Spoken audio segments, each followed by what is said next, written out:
সারা দুনিয়ার মানুষ যখন চেঁচিয়ে বলছে প্রেমে পড়া বারণ, আমি ঠিক তখনই তোমায় দেখে ভাবি, প্রেমে না পড়ে আবার থাকা যায়? সবাই যখন বলে বেড়ায় ভালোবাসতে বারণ, আমি বলি ভালোবাসা ছাড়া আবার বাঁচা যায়? একদিকে সবাই যেভাবে ভালোবাসার মানুষের সাথে মিথ্যে অভিনয় করে, অন্যদিকে তুমি আমি ভালোবাসায় ডুবেছিলাম। সবাই যেদিকে নিজেকে নিয়ে স্বার্থে ব্যস্ত, আমরা তখন একে অপরকে ভেবে নিজের স্বার্থ বলে দিলাম।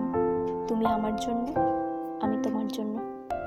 প্রেমিকার চোখে যখন জলের জন্য কাজল ধুয়ে যায়, ঠিক সেই মুহূর্তে তুমি নিজ হাতে আমায় কাজল পরাও। একদিকে যেখানে এই শহরে ভালোবাসার হাহাকার, দুর্ভিক্ষ চলে, রোজ মানুষের মন ভাঙে, অপরদিকে আমি দেখলাম তুমি তোমার মনটাই আমাকে দিলে।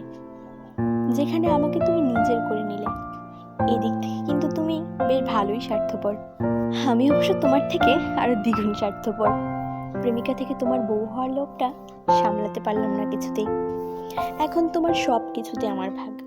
তোমার বাড়ি, তোমার ঘর, তোমার রুম, তোমার অন্তর, সব কিছুতে। প্রেমিক থেকে প্রাক্তন হলে, তবে এখন তোমার অধিকার বেশি, প্রতি ভাব এসে গেছে। আচ্ছা, বিয়ের পর নিজের পুরাতন প্রেমিককে প্রাক্তনই তো বলে, তাই না? ভালো না বেশে থাকাই যায় না।